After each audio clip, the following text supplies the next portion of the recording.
Okay, there we go. Well, welcome everybody. Thank you very much for joining today for this seminar on Swedish neutrality since 1815. It is really a great pleasure to introduce to you Arjo Mako today, whom I have known now for 4 years since we've had a neutrality conference together in Madrid in 2017. And the purpose today is that he gives us a talk about some insights and findings of like many years of research that he has been doing about Swedish neutrality. You know, Arjo Mako is somebody who's looked very in detail into diplomatic studies, but also more generally into the international relations of Sweden and the neutrals. And he's a great expert on what Sweden did now over several, not only decades, but centuries. Arjo Mako is a PhD, got his PhD in history in 2012 from Stockholm University. He became Associate Professor of History in 2016 at the Stockholm University. And he was elected a member of the Young Academy of Sweden in 2017. And he's now a professor and director of the Hans Blixen Center for the History of International Relations, also at Stockholm University. He wrote a couple of books. His first one carries the wonderful title, Ambassadors of Realpolitik, Sweden, the CSCE and the Cold War. I think he will tell us a little bit about that later. And his second monograph then was European Small States and the Role of Consuls in the Age of Empire, also something that he will be mentioning in his talk, I believe. He recently completed an edited volume on the neutrals and the Cold War, and their relationship to the Soviet Union, especially together with Arjo Mako and Peter Rugenthaler. A massive work, really quite wonderful. We've discussed this earlier this year, 2 or 3 months ago, with some of the authors. And now I would like to give the word to Arjo Mako. Thank you very much, Pascal. Thank you for having me, of course, and for the very kind introduction. Also, both to you and several of the other attendees. Thank you for your efforts for the study, to the study of neutrality, for your own research and publications, which I also have engaged with and from which I have been learning a lot in the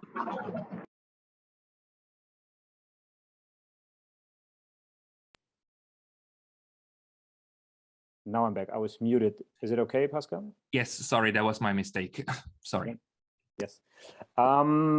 Just to give you the basic structure of my talk, I think I'll start by saying a few words about why some people outside of Sweden take interest in studying or discussing, looking into Swedish neutrality, and pose the question whether we should speak actually of a Swedish neutrality, or whether there is reason to actually speak about Swedish neutralities in plural form.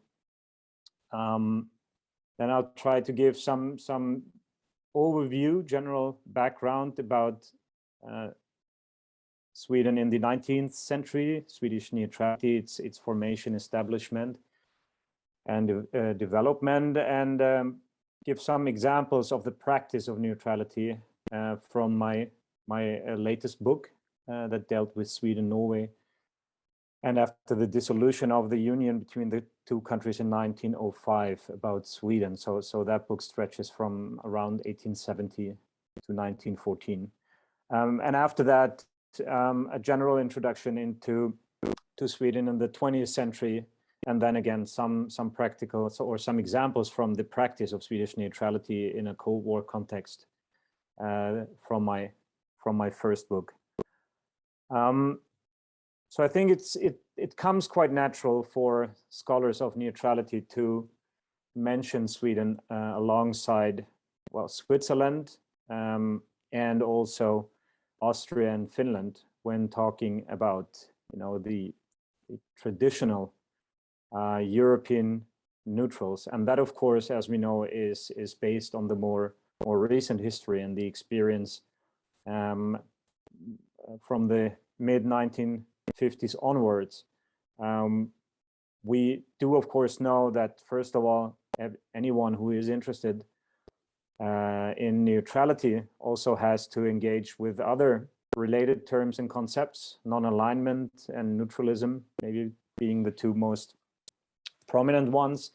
And of course, the many other cases of neutralities in Europe, in Asia, in different parts of the global south, the non-aligned movement. So there is I think it's fair to say, a big field of research where a recurrent theme is tracing its roots to these four European cases, and Sweden is usually the one mentioned as a kind of a classic case alongside Switzerland. But at the same time, as we do know, they are very different from each other, and I'll say a little bit more about that right away. In Sweden too, there is a discussion about, quite similar to that in Austria actually, to what neutrality actually means today, where its limitations are, whether it plays a role, fills some kind of function at all in at least until 2015, 2016 has been described as a post-Cold War world where a new government under the leadership of then Prime Minister Carl Bildt concluded the process of Swedish approachment to the European community and later European Union, and concluded the membership in 1995. Also developed, as we know, forms of cooperation with NATO, also issued a kind of rebranding of its security policy, which traditionally was described as non-alignment in peacetime, aiming at neutrality in wartime. So a lot has happened also in Sweden since the 1990s, and a lot of people have said that there is not much left of what used to be actually the core and the main function of neutrality policy, of Swedish neutrality. So why discuss it at all? And I think the answer to that is that regardless of its absence from both political and public life in Sweden, and the many questions that have been raised about its nature in more recent years, it certainly is part of national identity, and it certainly remains a very useful tool for Swedish foreign policy decision makers actually to use in future scenarios where it may serve a more or a clearer purpose again.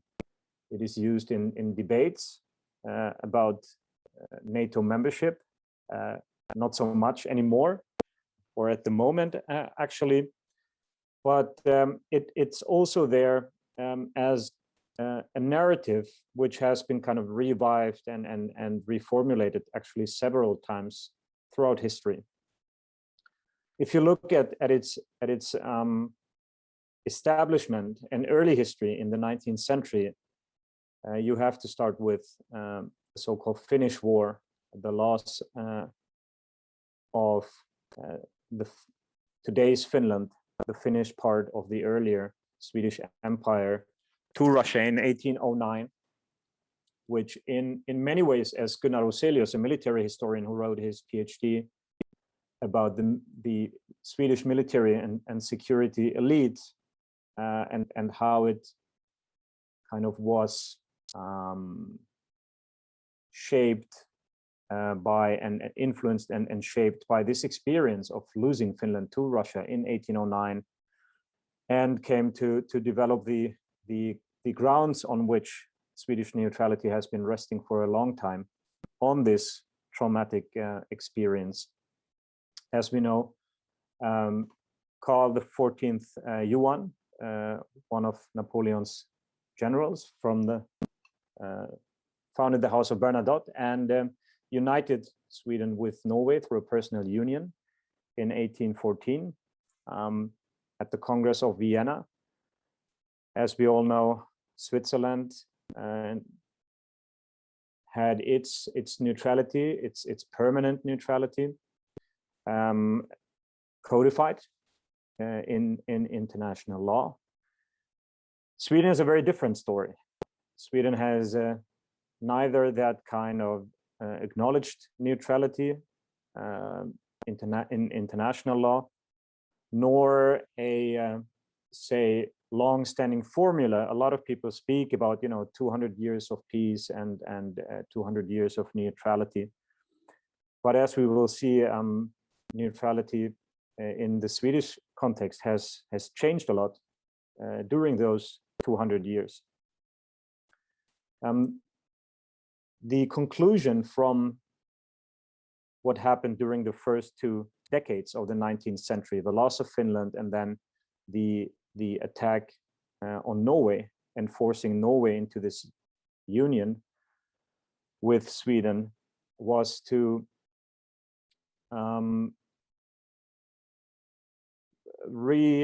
reassess kind of Sweden's position in this new concept of Europe, and realize that great power status and great power ambitions more or less were a thing of the past, because until then there was this idea that Sweden was in a position to play an active part in European affairs, to oppose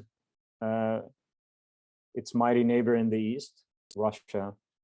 And this, I think, as an outcome of what happened in the early 19th century, changed very much.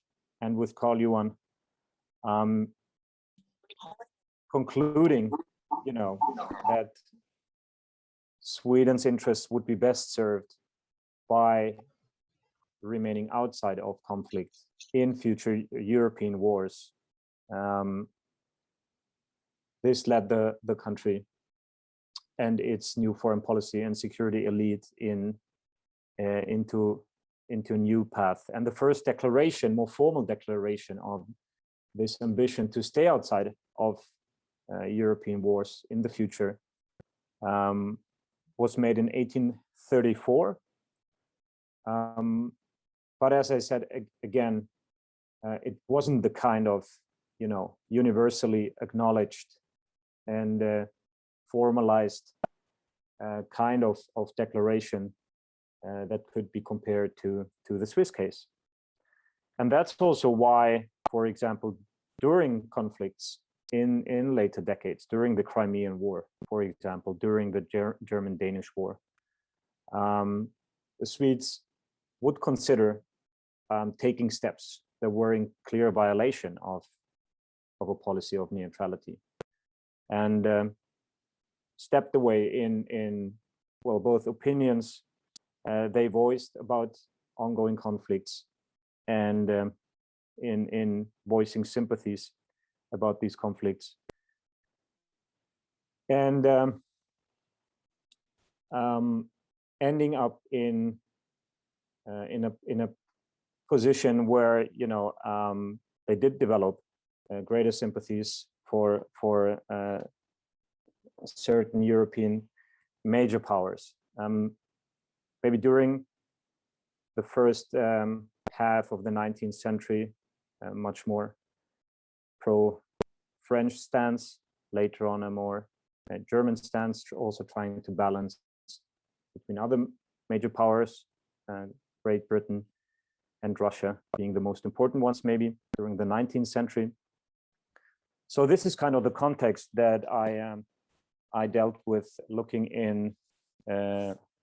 into this age of empire, as it has been called, and trying to write up the history of Swedish foreign policy, of Swedish neutrality in the age of empire, and as finding basically something that was not really there in the literature, namely that the earlier research based, on a rather exclusive focus on the elites of the foreign service and foreign policy decision making, that is the Swedish monarch itself, but also the Swedish foreign minister.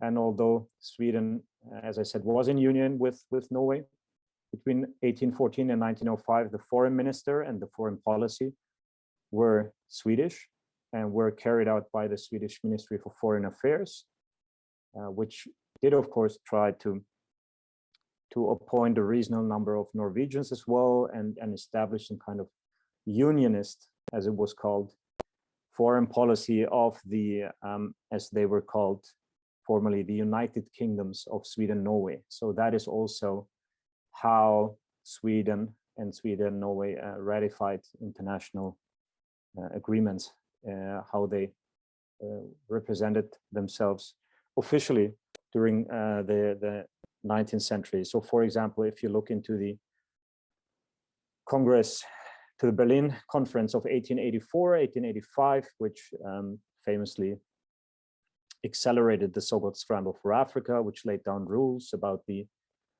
exploration of the African continent, you will see how Sweden and Norway was one of the 12 powers that attended and ratified the General Act adopted in February 1885, which lent its support to German imperialist planning, to also the Belgian King's Leopold's ambitions, and so on. And you see, a country very much, involved in these international affairs, which usually are absent from the literature, because, as we know, in later periods, this part of the past, Sweden's and Swedish Norwegian responses to new imperialism in the 19th century, were more or less actively forgotten and left out of this narrative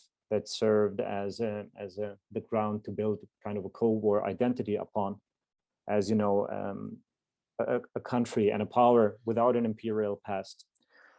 But when you look into these Swedish Norwegian responses to the international affairs in the 19th century, you'll see that Sweden, Norway was the fourth state overall to sign an uneven treaty with China, for example, and the first actually smaller state. And Sweden, Norway was also very early in profiting from gunboat diplomacy and Western, the establishment of Western relations with Japan, forced upon the Japanese in the mid-19th century. You see that also is actually legally formalized in the 1860s. So you do see, that there is some kind of Swedish-Norwegian response, and there is some kind of Swedish-Norwegian presence on a global level, very much left out from the traditional narratives about Swedish neutrality. And so I think that a more nuanced view and perception of Swedish neutrality in the 19th century is also necessary to understand actually its history in the 20th century. And I think it's very important to understand that, for example, the consular service and consular appointments, they're a very useful tool that took up to roughly 50% of all the resources of the Ministry for Foreign Affairs. So that is, for example, the correspondence of the foreign ministry, if you compare it to that of the back then rather few embassies and ambassadors, mostly stationed in Europe and the United States at the time. But if you include consular presence, you see that there is a history of roughly 200 consulates worldwide established in the name of Sweden and Norway, and that could be anything from a physical presence with a consul general being paid a salary, to an American businessman in Shanghai being appointed, or Dutch diplomats representing Sweden, Norway in Japan for 30 years between 1817 and 1900. So it's a very diffuse and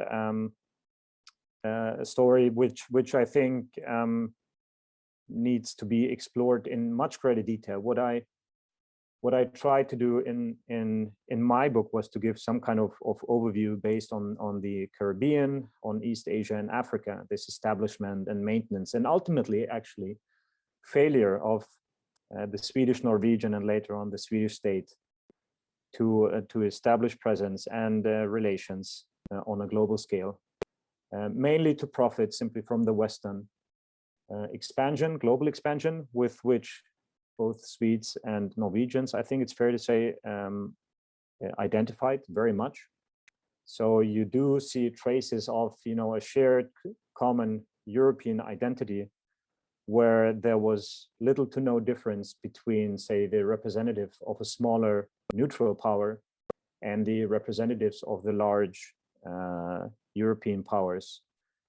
And that could include, anything from trying to conclude treaties with representatives of territories that were formally or informally colonized, to funding a common European hospital in Bombay, or a common European cemetery in, I think it was in Tunis. So this too, I think, is a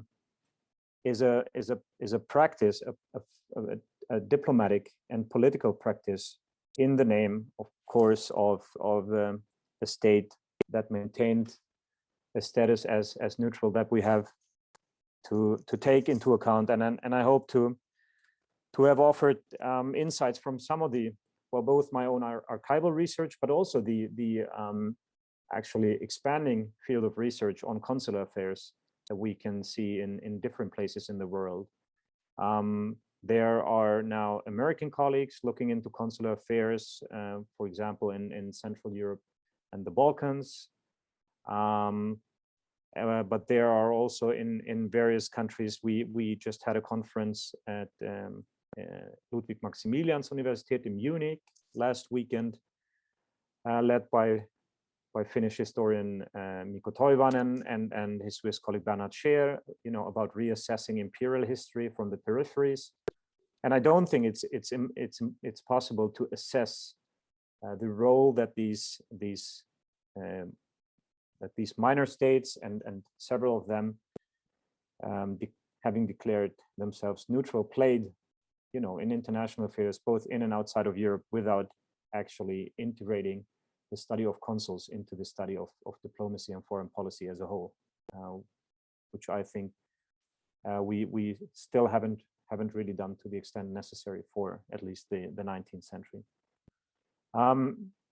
So what I saw then there, when I looked, at the practice, at what actually, the Ministry for Foreign Affairs and many of its representatives did in the 19th century, you do reach the conclusion that, in many instances, in many discussions, in many contexts and endeavors, neutrality is basically a non-factor. Only when there is war or major conflict looming does it play in the sense of, the monarch, his foreign minister, and maybe most senior advisor trying to be clear about Sweden-Norway's ambition to stay out. But it's far from, what it becomes in the 20th century, when it is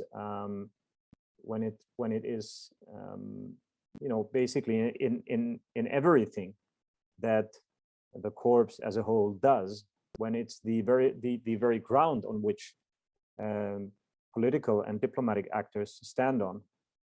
So that, I think, is an important distinction between, the older history of Swedish neutrality or Swedish neutralities and the younger one. Because if you look then into the 20th century, you see, of course, the pressure on a smaller country like Sweden exerted during the First World War.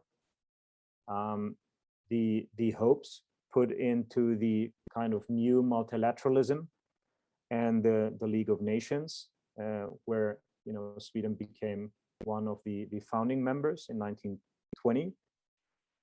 The disappointment, basically, and that also is very interesting, because the so-called father of Swedish neutrality policy, Östen Undén, who was foreign minister between 1945 to 1962, basically lived his formative years in the interwar period.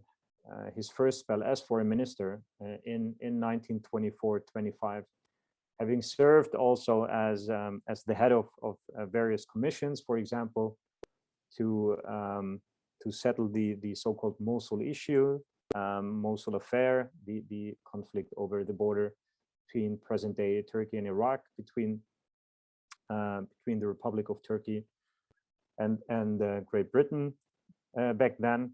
So that is just like recent research about the League of Nations has pointed to the fact that that basically that was where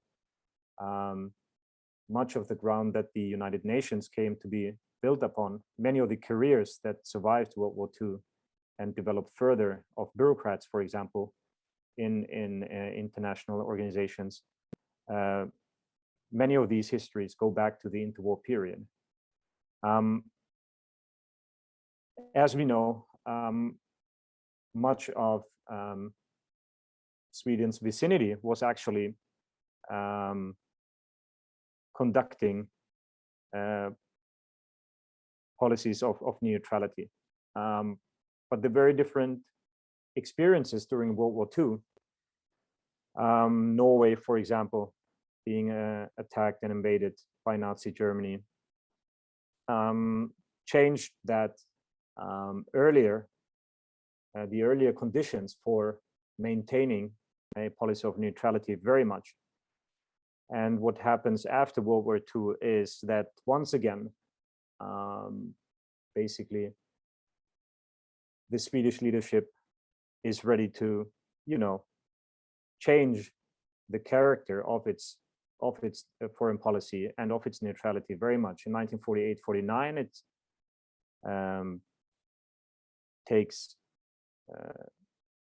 up a dialogue with Denmark and Norway, proposes a so-called Scandinavian Defense Union with neutrality as the guiding principle. And once that initiative fails, because the legacy of or the quite recent experience of invasion, of being helpless in facing a large power, leads the Norwegians and the Danes, as we know, into NATO's arms. That also leaves Sweden kind of isolated by the turn of the 1940s, by the early 1950s, and leads to this policy that came to be formulated as non-alignment in peacetime, aiming at neutrality in wartime. And this is very often kind of in defense of all the compromises that we find in the Swedish history of neutrality, is often used as an explanation. So you have responses from former heads of states and others to accusations about, say, Swedish military cooperation with the United States and NATO during Cold War. The response will very often be, well, we actually never claimed to be neutral. We claimed to conduct a policy of neutrality, to be non-aligned, with the aim of remaining neutral and arguing or trying to make the argument that neutrality in a sense only can exist actually in a state of war. But in my opinion, that very much is a semantic question, because nobody during what could be called the heyday of Swedish neutrality, say between the 1950s and 1985-86, before this kind of national consensus about Swedish neutrality broke down in spectacular fashion when Olof Palme and leaders of the opposition had a famous first public debate about the neutrality and its challenges in parliament.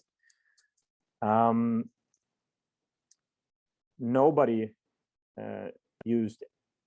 usually would use any other word than neutrality and being neutral. So that goes for both decision makers, politicians and diplomats alike, researchers, the public. Of course, in official documents, you would find this formula every now and then, that non-alignment in peacetime. But it isn't with non-alignment that Swedes would identify. It was with neutrality, of course, and quite the opposite. When the non-aligned movement constituted itself and took up an increasingly popular, but to neutral states also challenging position in world politics, it was very important for the Swedes, as it was for representatives of other neutral countries, to actually maintain that kind of difference and distance. That well, we're neutrals. That's very different. We don't have much in common with this new movement, this non-aligned movement from the global South. And this was also, of course, something that affected relations with, say, Yugoslavia, for example. And I'm sure Tvrtko will have a few things to say there also, because, of course, Swedish neutrality, just like Swiss, Austrian, or Finnish neutrality, very much served as a model to other states in and outside of Europe, and vis-a-vis the Soviet Union, as we know. Hungary in 1956, Albania in a very different fashion, but still, or Yugoslavia, all kind of tried to, also use some, form of neutrality / whatever term or concept you want to use to establish a distance and a degree of freedom from the Soviet Union. So when I looked into Sweden's role in the CSCE, the European Security Conference, and the Helsinki Final Act, which I tried to sum up in this book, I did find this very intimate identification with the idea of being a neutral, the term neutrality. You do see that neutrality has turned into almost a kind of a national myth and part of national identity, which doesn't mean that everybody always is in agreement about what it actually means. Not least because you do, of course, have these complexities and military industrial complex that has its own ideas about how to stabilize Sweden, how to maintain its military position. You do have this armed neutrality in the 1950s with the world's 5th strongest air force. You do have, as I mentioned earlier, cooperation with NATO and the United States. You have all these kind of things that are on a deeper level and not part of this narrative about neutrality on the surface, where Sweden becomes one of the neutral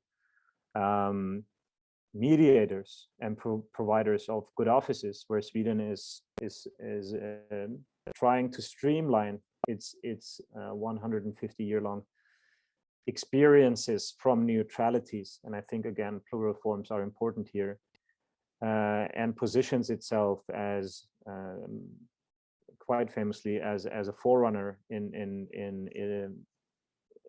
as a critic also of superpowers, as a critic of the Vietnam War, but also as a critic of the Soviet Union after the Prague Spring and so on. There's another, I think, telling case from the 1970s, and in Chile, where Stockholm orders the embassy not to open its doors to refugees, Chilean refugees, but the ambassador Harald Edelstam kind of actually buying into the established narrative, and as Sweden as a humanitarian superpower, as a provider of good offices and services and defender of universal human rights and so on, and ignores basically orders from Stockholm. We see similar discussions and conflicts in the context of the CSCE, where especially younger diplomats and more low-ranking diplomats stationed in Helsinki and later on in Geneva kind of argue in favor of, Sweden taking up a more prominent role in the third basket, this human dimension of the CSCE negotiations. And that's why I chose that title, Ambassadors of Realpolitik. The focus is almost entirely on, remaining realistic, as many would say, on not pushing the Soviets too hard, on choosing, as it sometimes was called, peace over freedom. So, peace in Europe as a condition for individual freedoms to develop, and so on. And so you do see, and now I'm not sure how I'm doing time-wise, but I think I'll try to come to some kind of conclusion. I think it's very important to recognize that over the past 200 years or so, the Swedish experience of declaring, conducting, and trying to maintain a policy of neutrality has produced a complex legacy, which I think you do injustice to speaking about Swedish neutrality in singular form. It's important to recognize that there isn't one universally acknowledged formula of Swedish neutrality as you have in the Swiss case. And you do also have to take into account the many ifs and buts and deviations from strict neutrality that we find in different episodes in Swedish history. And as for the future, I think that the reason or the fact that Sweden has not entered NATO still discusses this issue, the fact that neutrality keeps resurfacing when the international arena changes. This last severe change, I think, also in the foreign policy debate and the discussions about public discussions, but also scholarly ones about neutrality occurred after Russian aggression against Ukraine and in the Crimea occurred in 2014. That was one of these, seismic events in the Swedish foreign political debate, where you can once again see these tendencies, to kind of take a pragmatic approach to neutrality, not a dogmatic one, where you see that, in the case of Sweden, neutrality has been a neutrality, a practice, a political and diplomatic practice that can be, adapted to different conditions and developments. And in my opinion, this is still the case, that also, although it has been largely absent, or it was largely absent between, say, the mid-1990s and 2014, we now see once again that, neutrality in one way or another may actually be, the dominant component in Swedish foreign policy once again in the future. And the narrative, at least in the public sphere, may once again be streamlined to this tale of one Swedish neutrality for the past 200 years as a guarantee for Sweden remaining out of wars, for Sweden remaining out of conflict, and for Sweden avoiding the fate of other vulnerable countries dominated by major powers. So I think, Pascal, if you agree with me, I'll stop there. And as I said, there's a lot to say about the more recent, but also older history, about maybe these comparisons with other European and non-European neutralities, and many of the topics also discussed as part of these seminar series. So again, thank you very much for having me, and I look forward to trying and answer questions or taking comments from. Thank you very much. Well, thank you very much, Arjo, for a brilliant talk about some of your research, but also how you're seeing the evolution of neutrality. I mean, I share your opinion and your views about the importance of talking about this concept rather in the plural. The outcome book of the conference that we did in 2017, I named that book Notions of Neutralities for exactly that reason, especially if you compare different country neutralities and approaches, political and legal approaches, they vary greatly. And your argument now is that even for Swedish neutrality, it makes sense to think of these 200 years, more or less, that it used it as a policy, as several, differentiated right into several approaches that are not necessarily, that are not the same. The one thing that you said that I found very interesting was when you were talking also about the comparison to Switzerland, because although these two countries, I think, look alike on paper, they function very differently. One of the more interesting aspects of Swiss permanent neutrality, I find, is that in 1815, if you look at the 8 signatories, you know, and in the conference in Vienna, who signed off on that Swiss neutralization, 2 of them are today neutral, right? I mean, one is Austria, the other one is Sweden. Both of them are guarantors to Swiss permanent neutrality. And in contrast to that, Swedish neutrality has always been self-declared. No constitutional obligation, not even a law that obliges Sweden to remain neutral. So in a sense, to me, Sweden always seemed to be this kind of long-term situational neutral that could anytime decide not to actually remain neutral. And if I remember correctly, in the Finnish-Russian war during the Second World War, Sweden explicitly refrained from making a declaration of neutrality, although it didn't enter the war. But in this sense, it kept much more of a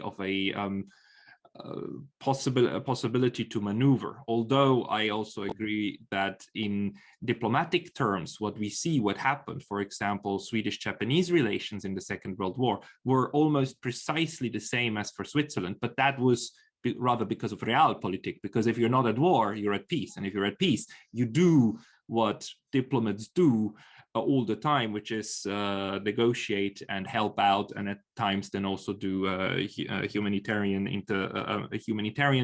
works, right? And also what you said about this difference between neutrality and non-alignment resonates very much with with a lot of the observations that I made, that these two groups actually try to stay away explicitly, right? The neutrals from the non-aligned, but also the non-aligned from the neutrals, because to most of the non-aligned states, non-alignment was more about decolonization and staying away from being controlled again from the outside. That's why it's interesting that during the CSCE process, the two started actually collaborating much more.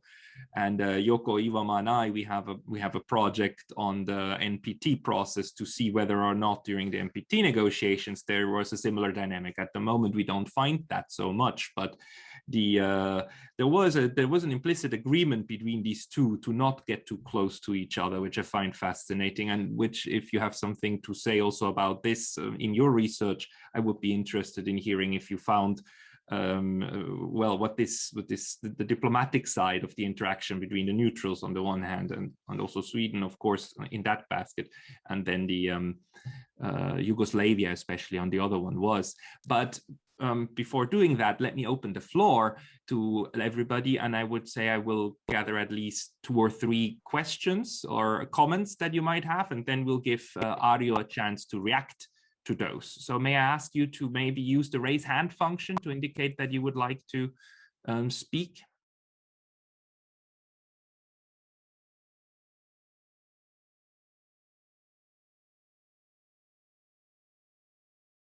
I couldn't agree more, actually, with what Herbert Regenbogen said, and I would simply like to point to both ongoing research about earlier periods, about how Sweden's participation in the first wave of colonialism was kind of actively forgotten during the late 18th and early 19th century, and how these experiences, be it from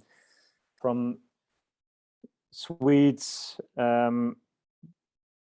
actually being part of or legitimizing basically the scramble of Africa and Leopold's endeavors in horrific administration of the Congo and so on. What you find when you look into the post World War II years is again basically some process of actively forgetting or leaving out certain experiences, certain knowledge. Out the narrative is silence also, and I mean, in many instances, you also recognize that usually that is a very successful process, and within just a few years, when you raise a new generation of diplomats and practitioners, due to the extent of this kind of forgetting, or this kind of rewriting history, or the writing history actually is very successful. And you do, by the 1950s and 1960s, I think, deal with a generation of practitioners or politicians and diplomats that know very little to nothing about all of this. And if you look into the historiography, if you look into the historical research carried out about Swedish foreign policy, Swedish neutrality, into the literature produced, say, between the 1930s and 1980s, there is very little about any of that. And there are other cases of kind of moral bankruptcies, say the way in which Sweden handled the case of Baltic refugees in 1946, expelled to the Soviet Union, things like that. What a lot of people in the Baltics perceived as a basically a Swedish treason and so on.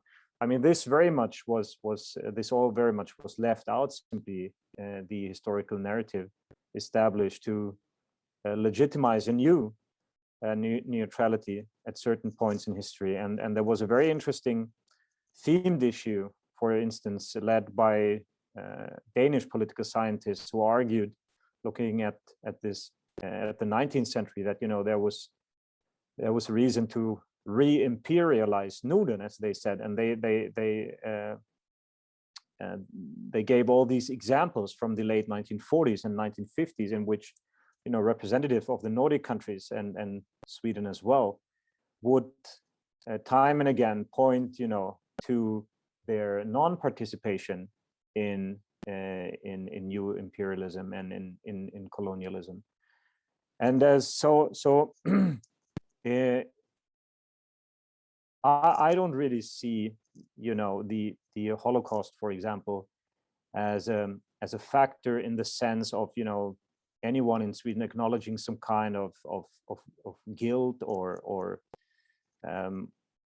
obligation, as in kind of rebranding Swedish neutrality.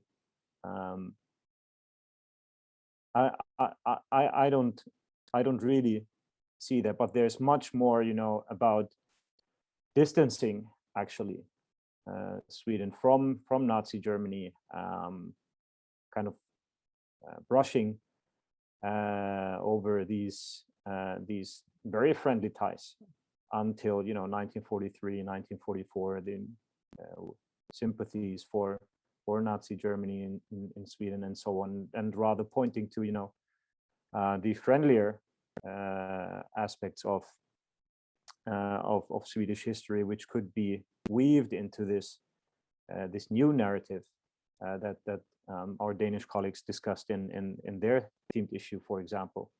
So I see much more of that, and I do see a lot of forgetting and silencing about both the past, but also ongoing affairs, as I said, so secret military cooperation and things like that, and a very much kind of streamlined discourse about Swedish neutrality during most of the Cold War era. I'm not sure I'm really answering the question here, but this is certainly something to think about. With regard to the question about Finland, I mean, Finland becomes one of the most important factors in Swedish neutrality policy, and that was something that was written on the walls of the Ministry for Foreign Affairs, to always basically take into account the pressure exerted by the Soviets on Finland during the Cold War era, after the Soviets released Porkala naval base and established their ties with Finland through the treaty. So that was very important. It was a guiding principle in establishing what some have come to call the Nordic balance, where you had NATO members in the south and the west, and Finland in the east, kind of tied to the Soviet Union, trying to liberate itself, quite similar actually to Austria, similar but different, I would say. And so even in the context of the CSCE, but also more generally, Finnish interests would always be taken into account, and there were very firm, very close consultations between Swedes and Finns all the time, in and outside more formalized forums like these recurring Nordic meetings of Nordic foreign ministers, or bilateral meetings and so on. So that was one of the premier interests of Sweden to pay respect to Finnish interests, to take them into account, to lend support to Finland. For example, this initiative that the Finns launched in 1969 for the European Security Conference that evolved into the CSE was seen very critical by the Swedes, and the Swedes themselves, like the Austrians and the Swiss, had refused to launch it more or less on behalf of the Soviets. But the Swedes never publicly criticized the Finnish government for doing this. So I would say that Finland was and is very important in Swedish foreign policy thinking and decision making.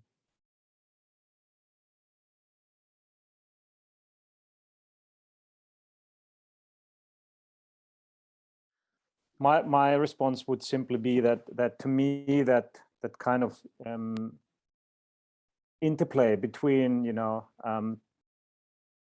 the politics, neutrality, and the ethics. I mean, it's two sides of the same coin, really. Of course, with that self-portrayal, with that streamlined historic narrative, comes in the 1960s this new generation that adds additional value to appearing as some kind of a humanitarian superpower. But at the same time, I mean, this is also the same period where Sweden is still considering, its nuclear option, as its own nuclear program wasn't completely terminated until 1972, although it was considered dead by the mid-1960s, but that's still something. its military industrial complex, certain military deals in during a time where you see development aid, good offices, but later on also engagement in other humanitarian issues. But so far, I mean, in the diplomatic files that I have studied from the Cold War era, there is not too much to that in the thinking and writing of the decision makers. There's not very much in the files, about Swedish-Soviet relations or Sweden's relations with other neutral countries, kind of diminishing Swedish strategic thinking because of any ethic or moral considerations. I think in order to be able to give a more informed, more nuanced answer to your response, we would actually have to have someone look into the issue as a separate research project, because that is one of the examples, perhaps, for what Heinz said, for the fact that neutrality certainly is not over researched, that there are still many aspects and dimensions, actually. And so you would certainly have to have someone who also is much more learned when it comes to ethics of war, for example, when it comes to constructivist approaches to international relations, look into not only the official diplomatic archives and reports from certain conferences and congresses, but also other types of materials to really explore that question. So consider that also an invitation to think more about it and maybe put up some kind of idea. I just recently actually announced a different position for a PhD student, and this is something that I have kind of touched upon on the very surface, but not really been diving into. So this, I think, is one of the issues that needs to be addressed in greater detail by someone else for me and others to be able to really kind of discuss in a more informed way.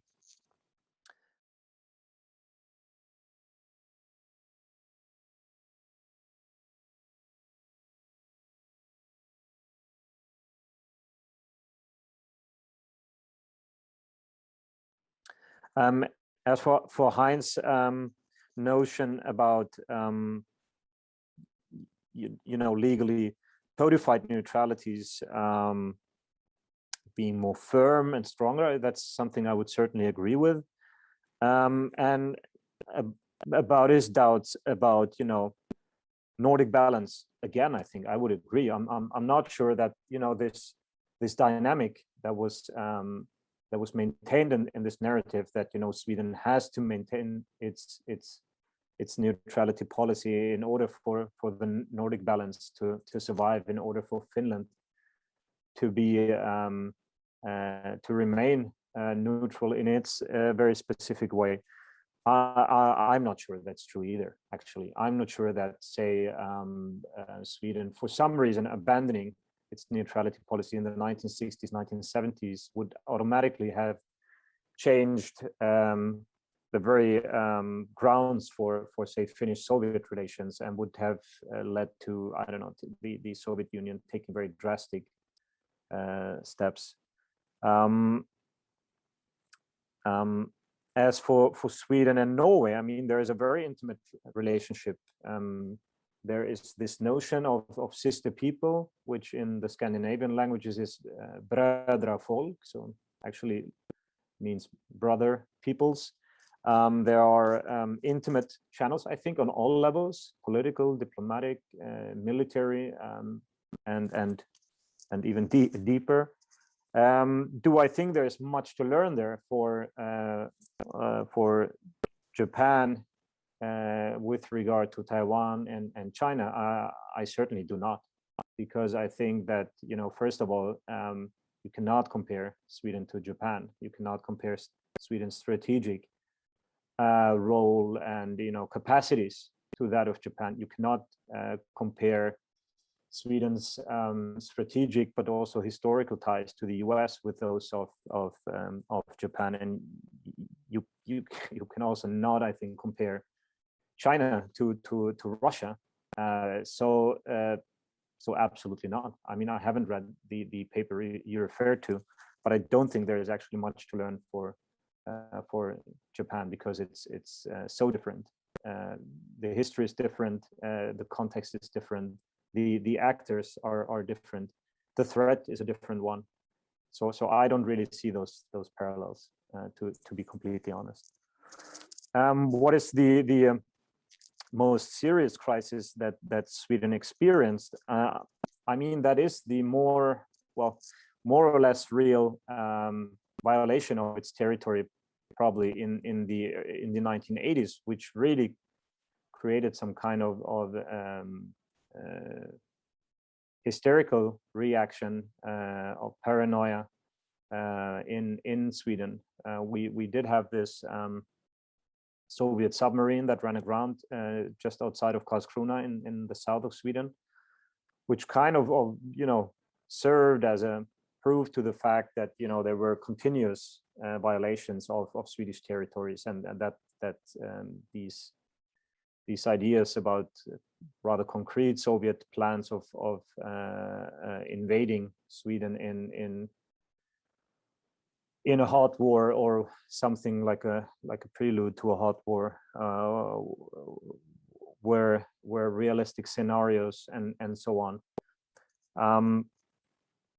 It is also what basically brought down this national consensus on foreign policy, because this debate that broke out in 1985-86 between the Social Democrats that dominated Swedish politics from the early 1930s onwards, and the conservative opposition, which had not kind of violated the basic principle laid out by the Social Democrats during the 6 years in government between 1976 and 1982. There is this rather short spell, the only one of 6 years in a 60-year period between 1932 and 91. You do have these 6 years where conservative governments are actually in power, but they do not change kind of Sweden's position in international affairs.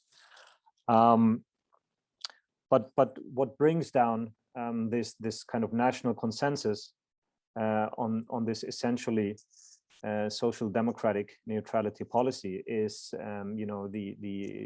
the submarine paranoia of the early 1980s.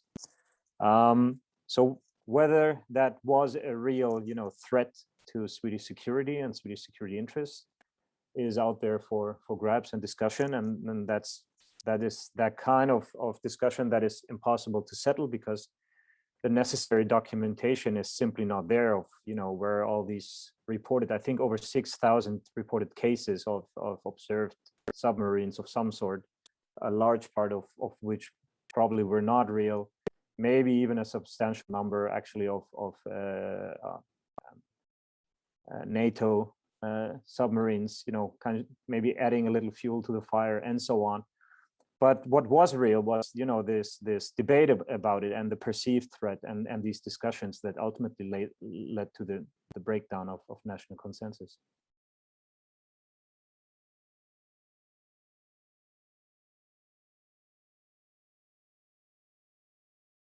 I mean, I think it's important to note the fact that neutrality is agency. It's not passivity. It's not just staying out of everything that happens. And soft power is power too. And I think Sweden and the case of Swedish neutrality, but also other cases of neutrality, actually testify to that. That establishing yourself as during this specific period in time, the good European, mediating between the ones that have been bad in the past and have the potential to be bad in the future, and the peoples in formerly colonized territories, of course, was also very attractive and lend Sweden a voice in international affairs and kind of acknowledgement that was far greater than its actual capacity. Perhaps and relevance to international affairs, if you consider the fact or the role that that Sweden played in the context of the Vietnam War. For example, Olof Palme's individual role and so on. You'll see, you'll see examples of soft power being actually real power and bearing significance. And I mean, there are similar examples from Switzerland, Austria, and Finland are very different cases, but also by providing good offices, by hosting international summits and meetings, and agencies and organizations also kind of put themselves in that position actively. So I think it's important to note simply that neutrality too is agency, and soft power too is power. And maybe this is also where I can point to another book by Heinz Gärtner, right, who makes exactly that argument of engaged neutrality, that it is a form of engagement, or that that we actually need more neutrality that is engaged instead of taking itself aback. I would like to thank you all for participating tonight, in the afternoon, in the morning, and a very big shout out to you, Arjo, for doing this and giving us your time and your thoughts. It was valuable, and it was a wonderful discussion. So thank you for the interaction. This was very enjoyable. And I hope to see you probably in November or early December for a next talk and meeting. Arjo, please keep us informed of your research and Swedish neutrality today. Thank you very much, and I promise to be in touch with Herbert shortly. Please do. Thank you. Talk to you soon. Goodbye, everybody. Thank you. Bye-bye. Good night.